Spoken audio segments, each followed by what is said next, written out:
Good afternoon, everyone. Can you guys hear me okay in the back? Okay, great. Well, first, I just want to say a big welcome to the 2020 Census Kickoff. Let's give it up. And I also, before we get our program started, just wanted to say a major thank you to the East Boston Library for letting us use such a beautiful space today. So, as I said, good afternoon. My name's Mimi. I'm the organizing director with a local community group called New England United for Justice.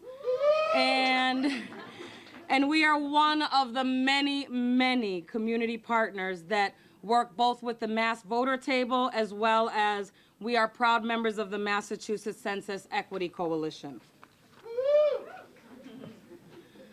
I'm really proud to be here today with all of you as we share truths and we speak to the need of being united and how our collective power will need to be harnessed in order for the 2020 census to be a success.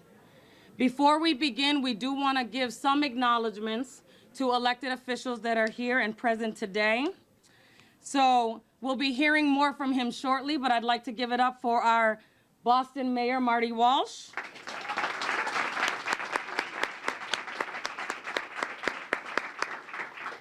I also want to give it up for Chelsea City Manager Tom Abrasino.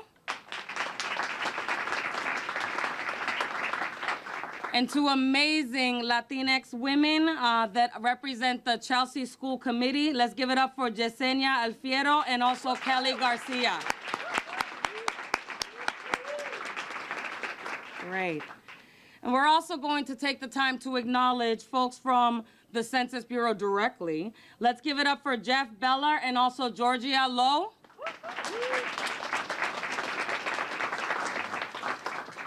Great. And obviously to the many folks that took the time to be here today. This is an important issue, otherwise we would not be here. And I really want to acknowledge all of the community folks that are here in the room. The census, as we know, is around the corner. And we know that that work needs to begin now. This is an important moment that happens every 10 years, where government, community, service-based advocates, faith-based leaders, and the voices of our youth, parents, and seniors must stand united and put our differences aside for the greater good of our cities and towns across the Commonwealth. We do not always agree on solutions to the challenges in our neighborhoods, but we all know that we need funding to make our communities thrive. What's at stake? Everything. The data that comes from the census is used to determine how much funding our state is going to receive. This in turn funds the day-to-day needs and necessities of our communities across Massachusetts.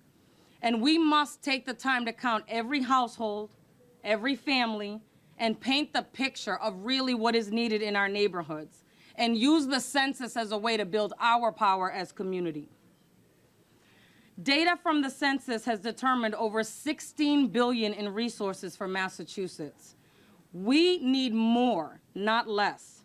And this is one of the key factors around the mass counts efforts around the 2020 census. I'm going to speak on just a few examples because I want to get to our amazing speakers for the day. Many of you personally know me as one of the many voices fighting against displacement and the housing crisis our city faces. We know that we are in a crisis and the need for affordable housing has become greater across the Commonwealth. Community groups, legal advocates, and policymakers are working towards building solutions to this problem right now. But we cannot address housing affordability without funding, and we cannot address housing issues without understanding the services our communities have now and where there is a need for more. Federal funding supports programs such as the Section 8 voucher program, and we know we need more. The wait lists are sky high. Families are in need now. Cities and towns can utilize funding from the Community Development Block Grant that focuses on building more affordable housing right here in our neighborhoods. The LIHEAP program is another program that is at stake, and it provides energy services and payments to low-income families for heat and electricity. We know more of these services and tools are important to us, and we need to take the time to use the census to paint the story and paint the picture of what our communities need. Other areas and programs that are at stake, and again, I'm just going to give a few examples. Local community health centers and programs that they offer right now to service low-income families. Medicaid and Mass Health. The National School Lunch Program and SNAP, also known as food stamps. The Child Care Development Block Grant, which supports child care vouchers for families, and much, much more. Many of the services that I mentioned, and many of you know in this room, that this impacts thousands and thousands of families across the state.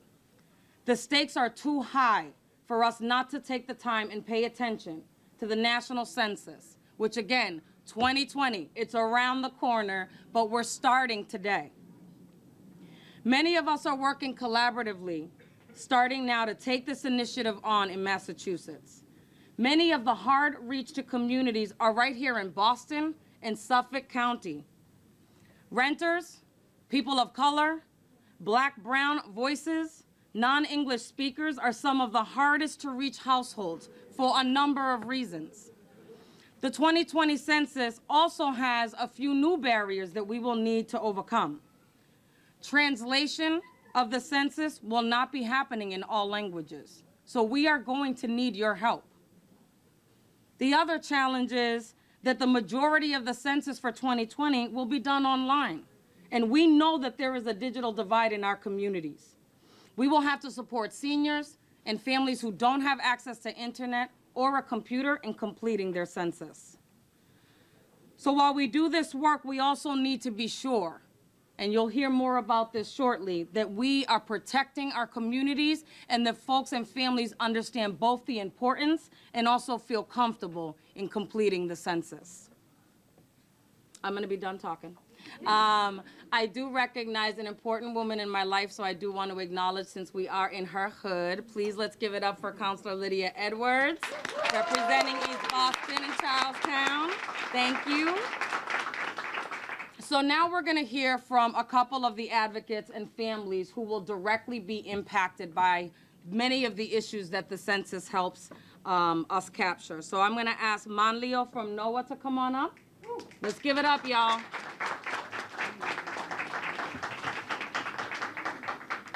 Thank you all. From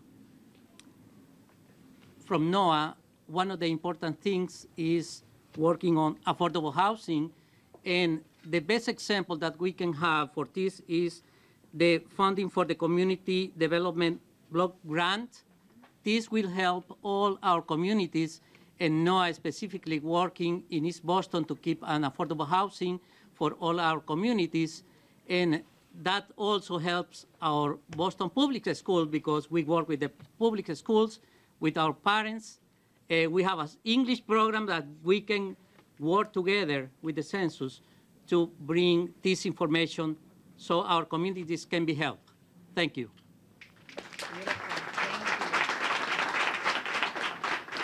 Next, we're going to hear from Karen and one of the leaders from the Chinese Progressive Association. Let's give it up, y'all.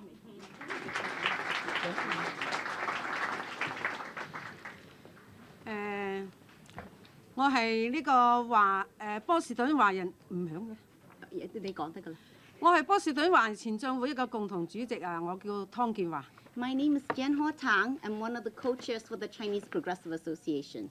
我今日之所以嚟參加呢個會咧，就係我認為呢個人口普查係非常之重要嘅。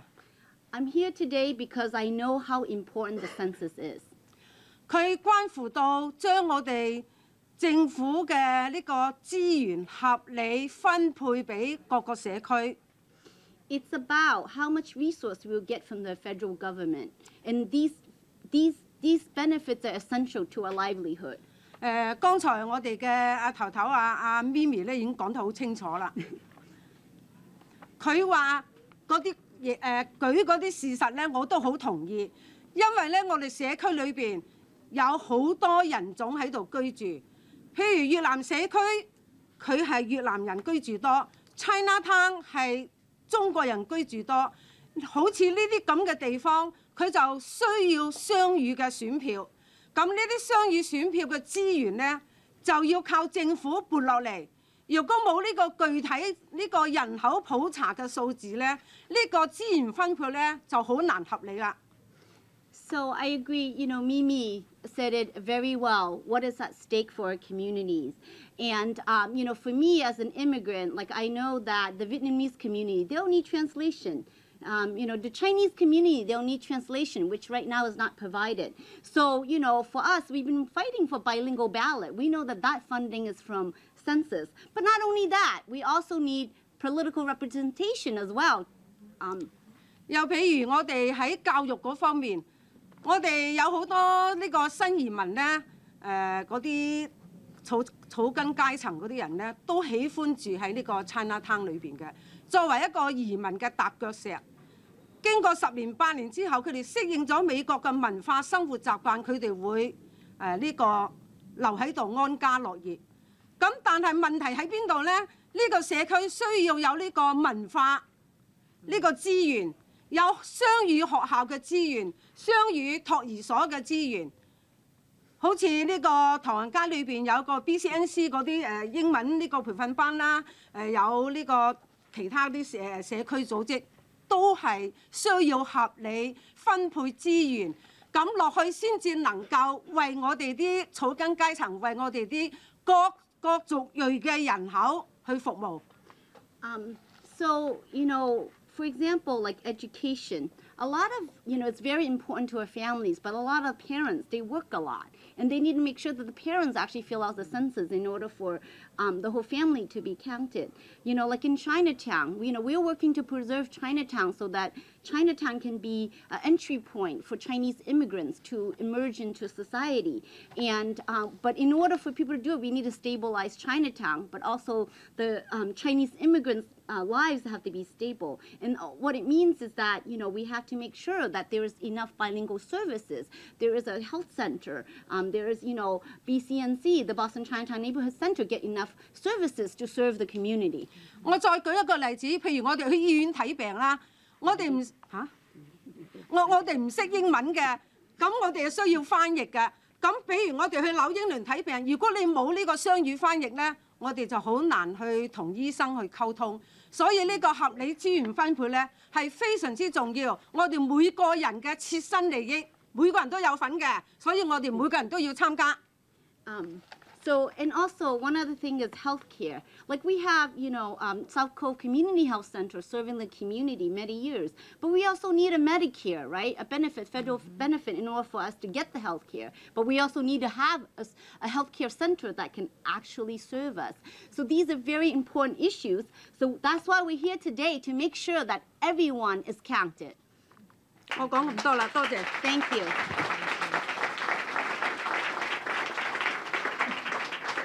I really appreciate it. I love this lady. I actually call her Mama, and we've been doing much work in the community, but also Karen, to your interpretation. We appreciate you. Thank you.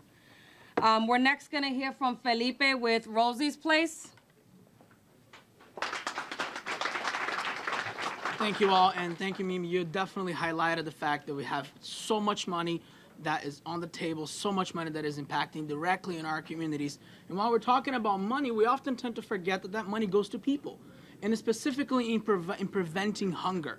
SNAP, we at Rosie's Place see several guests, hundreds of guests a year, thousands of guests a year that are consistently using and relying on SNAP to make sure that they have food on the table.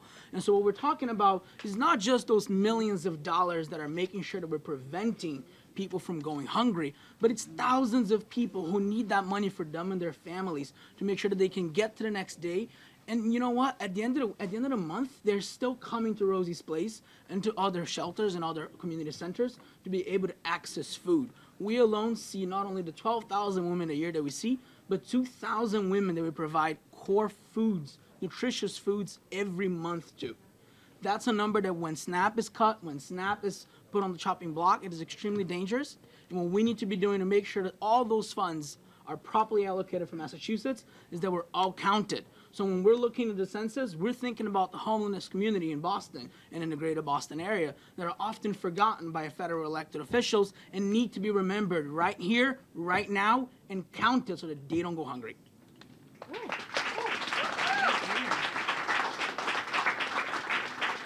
I really appreciate something that I just heard, and I want it to sink in, that this money is about people, that this money is about our needs, and that this money is about our community. So let's remember that as we think about what's up for the 2020 census. It is my honor to introduce a sister that I've worked with for many, many years, who's going to talk a little bit about the real need and how we are protecting our communities as the 2020 census comes around the corner. Let's give it up for Gladys Vega with the Chelsea Collaborative. So, buenas tardes. My name is Gladys Vega. I'm the Executive Director of the Chelsea Collaborative. And I tell you, this year, I've been doing the census. This is going to be my third decade doing the census in Chelsea. And I tell you that this year in the 2020 census, it's going to be hard. When I have family members and friends that are not seeking domestic violence, that are not going for a restraining order to the court, when we have friends and neighbors that are not going or calling the Chelsea Police Department because they are afraid that if they say their name, that information is going to be shared, imagine what it means to be part of the census. Imagine what it means to put their name on an application or in a federal government that they don't trust. So the fear of the census is huge. In 2010, we had a huge challenge where, many people didn't want to be counted because they said, if immigration reform is not happening, why am I going to be, putting my name on helping the federal government if in Massachusetts, they don't even want to pass the driver's license, right?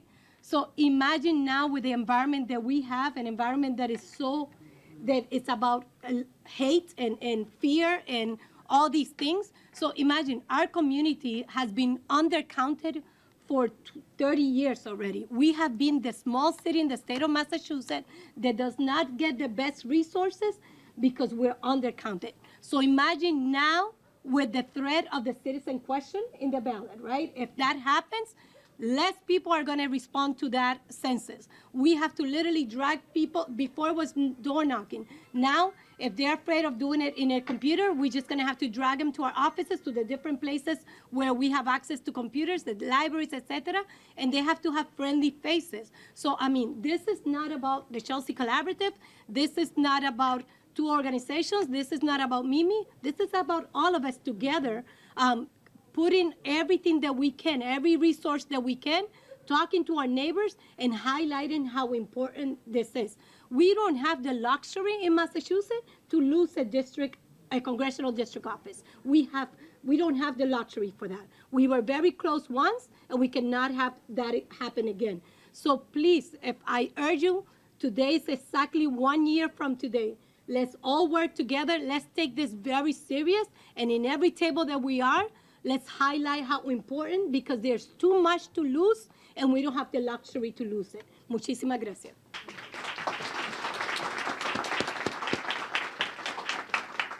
Thank you, Gladys. Next, we're going to introduce also another sister in our movement who is a new leader in the world of philanthropy and has had a voice in funding movement building across the Commonwealth. It is my pleasure to introduce Alexi Torres with the Mass Census Equity Fund. Thank you, Mimi, and thank you, guests, and everyone that's here today. I am Alexi Torres, and I am the chair of the Massachusetts Census Equity Fund and executive director of a family foundation called Access Strategies Fund. And I want to share a little bit about what philanthropy is trying to do across the Commonwealth to support getting out the count. We understand that resources are at stake later, post-census, but we also understand that communities need resources now to take on issues like getting the count out for the census. And so the Massachusetts Census Equity Fund, a collaborative of multiple philanthropies from across the Commonwealth, has come together and raised to date $1.25 million to support getting the count out on the census. Yes. a drop in the bucket, but at the same time, an opportunity to make sure that trusted partners, the very people that you're hearing from today, are given the resources that they need. Goodwill, good intention is great, but without resources, our fragile civic engagement, our fragile nonprofit infrastructure across the Commonwealth can't get the resources that it deserves. It is vital that trusted partners, trusted community members have what they need in order to do this, which is why the Massachusetts Census Equity Fund just last week announced its first $500,000 worth of grants to organizations like Chelsea Collaborative, like CPA, like many of you here across the Commonwealth. We're funding in our first round over 40 organizations, and we'll have a second round of grants coming up in the fall, all to make sure of this, to make sure that fear doesn't drive us into the darkness.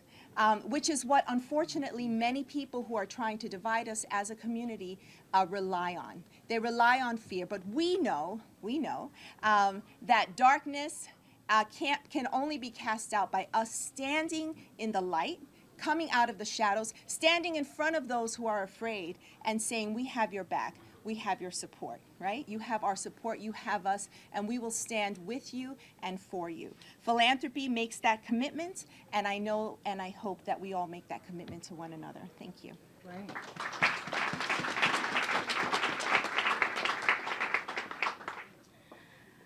I also have the honor to also represent a very important and, for me, a very unique voice for a service that many of our communities use for their studies, quiet time, as well as a safe haven. So please welcome David Leonard, the president of the Boston Public Libraries. Good afternoon. Welcome, everybody. It is my privilege and pleasure to welcome each of you, elected officials, community members, organizers, partners in this great work.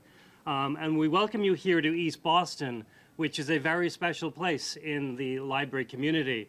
This is the flagship space of the branch system of the Boston Public Library. It is a beautiful space. It is an open space.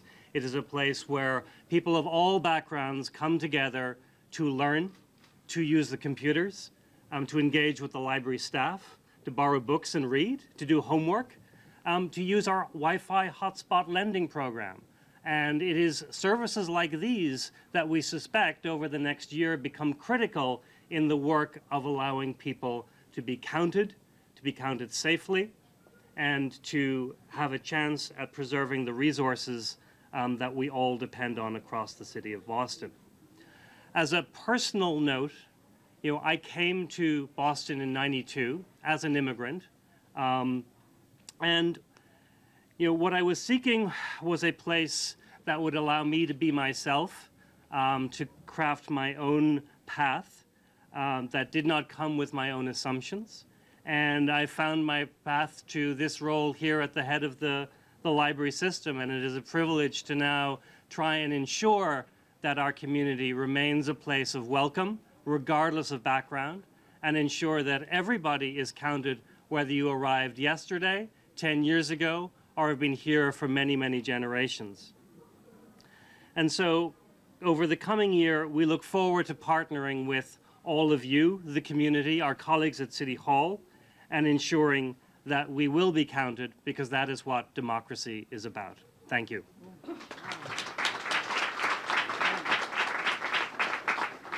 Great, great. So, who's ready to do this work? Okay, I know we're in a library, but I also come from Boston. I'm a proud Dorchester resident, so I'm gonna ask this question again. Who's ready to do this work? Okay, beautiful.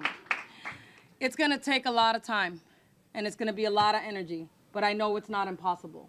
And one-on-one, going door to door, as Gladys said, welcoming people to our offices and into our community organizations, into our churches, to support residents in completing the 2020 census. This is what it's gonna take. So I'm really excited that all of you are with us, because we will call on you, and we do need all of you. Without further ado, and before we get started, I am gonna ask any elected officials to come up and stand, and also now invite, and please give it up for the Mayor of Boston, Mayor Marty Walsh.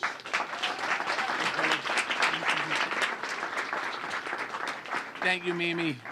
Let me just thank everyone who spoke here today for the importance of you speaking and telling your stories, and we have to do that more and more, and I truly appreciate it.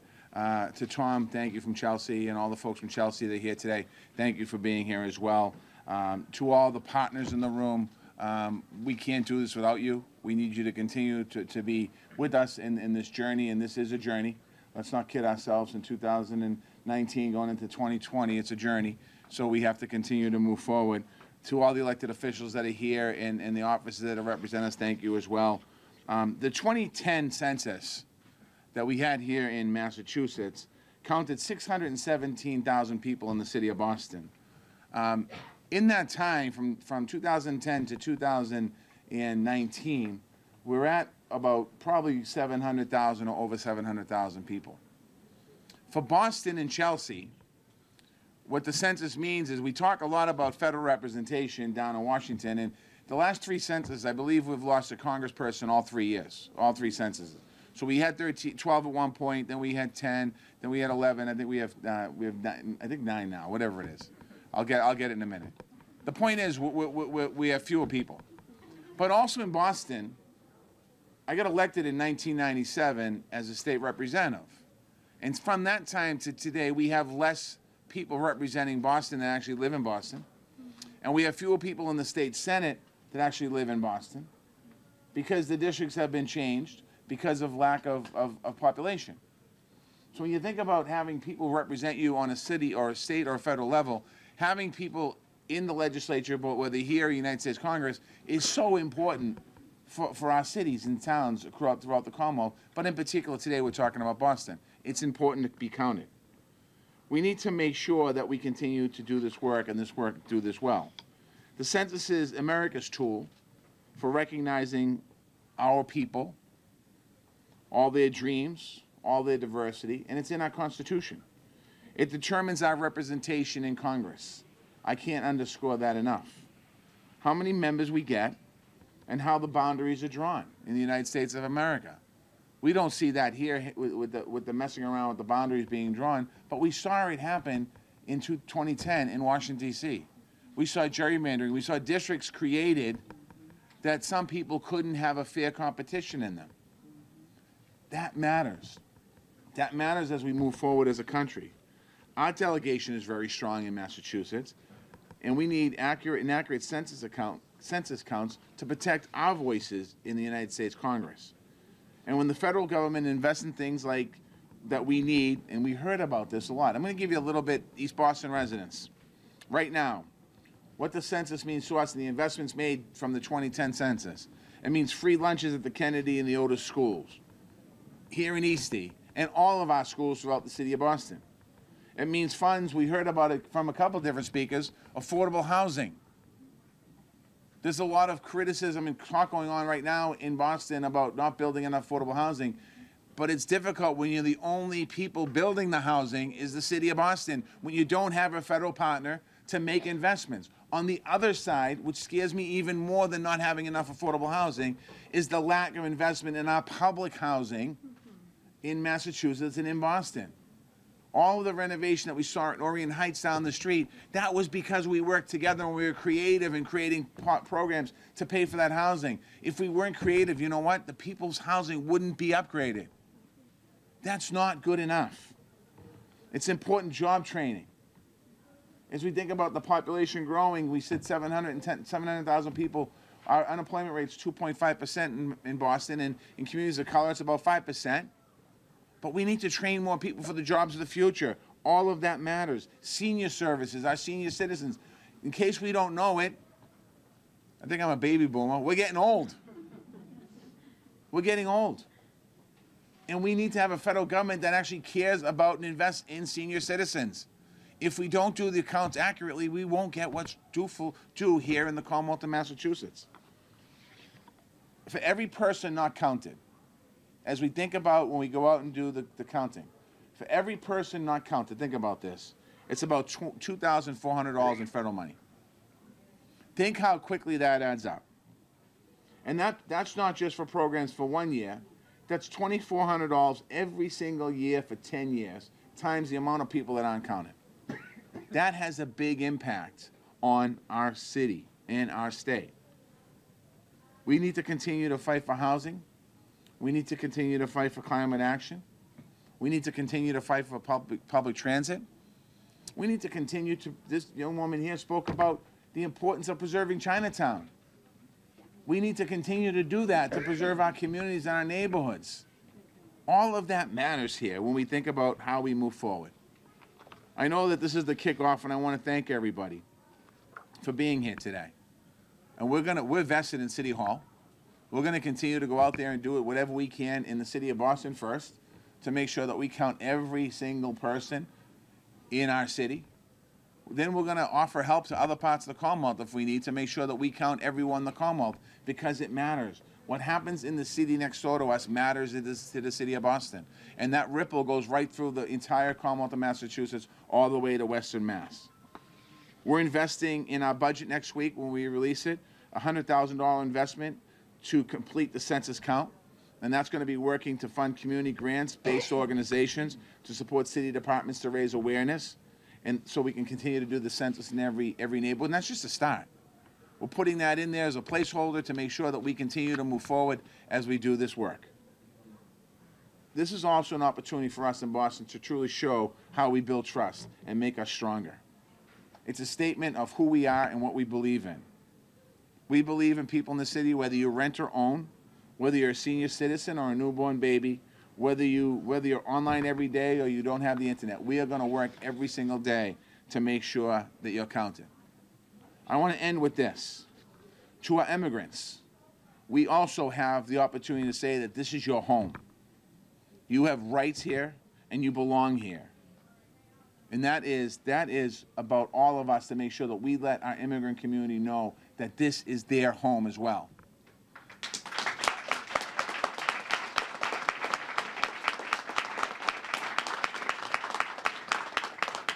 We need to make sure that we stand with and support and count every last person. We need to stand together as we continue in this journey for the next year and a half. We need to continue to fight for our democracy. And we need to make sure that every resident of the city of Boston is counted. And I'm going to throw Chelsea in as well because the town manager's here. So thank you, Tom. We're going to work together. We'll take care of one big city, Chelsea and Boston, in Winthrop and other places. But it's so important. This is going to be the first of many conversations that we have. We started this conversation about a year and a half ago in the City Hall to talk about the importance of the census. Just as important as the presidential election is next year, the census is important for us because it really sets the tone for who we are. And I'm confident in Massachusetts that we're going to do it right, but we can't let the noise around immigrants and around what's happening around the census throw us off our game. We just need to continue to move forward. So I want to thank all of you for being here today. I want to thank you for your important investment and interest, and make sure that when we leave here today, we talk to our friends and neighbors and colleagues and brothers and sisters and family members to let them know the importance of the 2020 census. Thank you.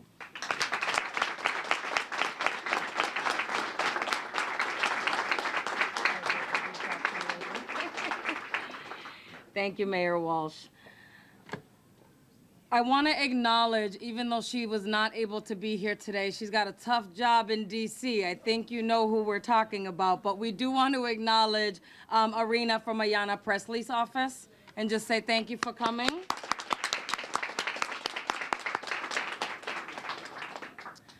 I just want to acknowledge it one last time before we end, that the federal funding that we are talking about is our people, is our community. And we cannot do this fight alone. So remember, 2020 census is coming around the corner. Let's say it with me. 2020. 2020. 2020. 2020. 2020. I know that we can do it. Thank you, everybody.